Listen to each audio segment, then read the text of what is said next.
What's going on, guys? Ronnie here from SpeedLab. Hope you guys are doing well. We have another exciting one for you guys today.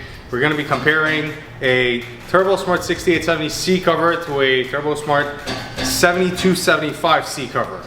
Direct comparison and see what kind of power we can make with both. So as you guys saw in a couple videos ago, we made 1,021 horsepower on the 6870, peaking at 54 PSI, dropping to 49 up top. That is actually today, because you guys are watching this video later, but it's the same day. We haven't taken the car off the dyno. The turbo got to us. So we are going to be swapping the 6870 with the 7275 and doing runs. So it's apples to apples. I didn't want to do it on another day. How much power we can make on a 7275 and how it compares to the 6870. You guys think we're gonna give up a lot of spool? I don't think it's gonna be that much, but I do think it's definitely gonna sacrifice a little bit. But that means we're gonna have to rev out the engine more, which I always like doing. So 10,000 RPM. I wanna give a big shout out to my good friends and SpeedLab sponsors, TurboSmart, Armando and Richard and Chris always go out of their way to make sure we're taken care of over here. And I'm excited to have the opportunity to bring you guys this data, and it wouldn't be possible without them. Without further ado, I'm gonna have Pablo swap the turbo really quick. It has cooled down, so it should only take me about 45 minutes to do so. Let's get the big turbo on the car.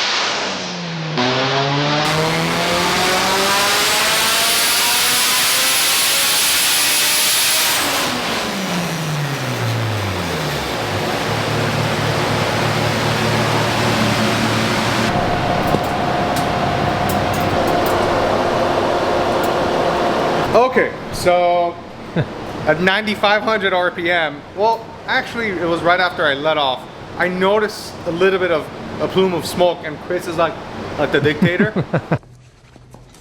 What? Why? The 7275 comes with a different CHRA, and the drain is a bigger drain, so it's not the usual GT30 style drain that we use. I initially thought we didn't have it, so we just stuck with the ORB fitting that was provided. But I think what's happening is the line is just too short, and we're like overstretching it, and I don't know if that fitting was fully tight. So we're going to put the proper drain flange on. We'll still use the same line. We'll see if it looks a little suspect. We'll just get some Red Horse crimps from over there and crimp a new line together. It is a lot lower on back pressure because at 40% duty, I had a cut at 45 PSI and it hit it. 720 at 31 pounds, which is wastegate on this. So obviously we're gonna turn it up. And once we get in the mid 40s, we'll start comparing, and then we'll see what we can make ultimately. I think we'll make over 11. You guys know what's coming after this. Once this is done, we're gonna do 62 130 hits in Mexico. So hope you're ready. Better put a fucking GoPro in that car, because I'm not getting in.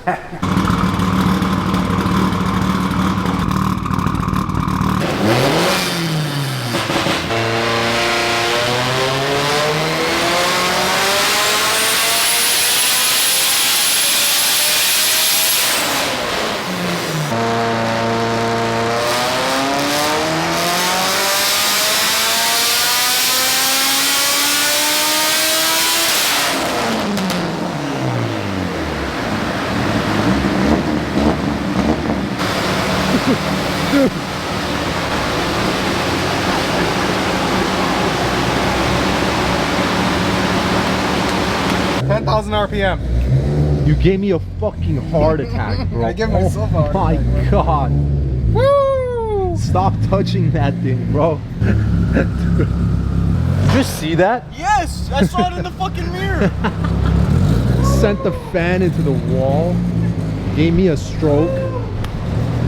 That was 60 pounds. Tapering, so we still have more. We still have more. Please don't. Send me that video right now. I think that's enough, right? We're just gonna call it a day. More. I have to make it make 700 foot-pounds. So I think I have to be at like 65 pounds on the hit. Also, it's tapering a little bit because again, I'm doing open loop boost, so it's hitting 59. And it tapers to like 55. So if we just keep that, let's overlay it with our highest horsepower 6870 pole. As expected, you know, we're going from a 68 to 72, so 4 millimeters bigger there on the compressor wheel. And we're going from a 70 to a 75 turbine wheel. Obviously, we're gonna have some extra lag. So we are sacrificing about over 100 horsepower here at 7,500 RPM. But at 8 grand, it literally crosses over. So it is making more power above 8 grand everywhere. And at 86, we're making 90 more 90 more horse. And then we're making even more up top where the 6870 would fall off due to back pressure. So at 9200, we're making 120 more. And it carries a lot higher in the RPM range. So over here, we're revving it to, on the dyno 97, but we're actually revving it over 10 grand. I mean, expected, right? Going that different, you know, it's a huge jump going from a 6870 to a 7275. So obviously you're gonna give up some spool. On a car like this that has a dog box or a sequential car, you're not worried about that. You're worried about, you know, how wide of a window you have that power band, which obviously this is a 2-liter, so it's not gonna be that wide. But again, you have a strain gauge, you're essentially always gonna be in boost. That's what you need. A little bit more boost.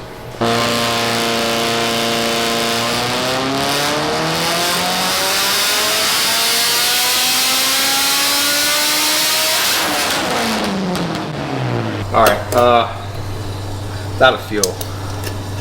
We're gonna give it a little bit more pressure. Right at 9,500, as soon as it hit the 100% injector duty, it cut, but it also popped out of gear. So I don't know what that was all about. So let's hope this doesn't cost me a dog gear.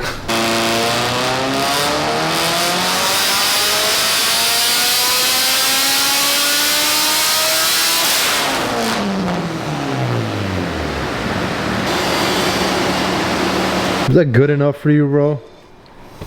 Is it? Is it? It doesn't say 7 here, so it does not. But the problem is because it's peak torquing so late, I have to hit it with a lot more boost than I normally would. On a 4-cylinder, that's generally how it is. Like the more you rev it out, and the later the torque hit is. Generally, the more cylinder pressure you're gonna need to make that. So right now we're at 61 pounds of boost on the hit. And it tapers to 56. more. It's a steel rod motor, man. More. I tell everybody if you make over 1,000, they'll be on a steel rod. But the saving grace is the fact that it's making it so late in the power, and the torque is not that high. So it's still making less than 700 foot-pounds, which for a high revving engine, that's basically just essentially operating on the strain. I mean, I don't want to say it's not hard on the engine, dude. It's almost 1,200 horse. Yeah. So, okay, let's see. This is technically to the wheels, right? The people are going to argue, oh, it's the hubs. Okay, the hubs, right? 1150 divided by 4. It's making almost 300 horsepower per cylinder. That's insane, dude.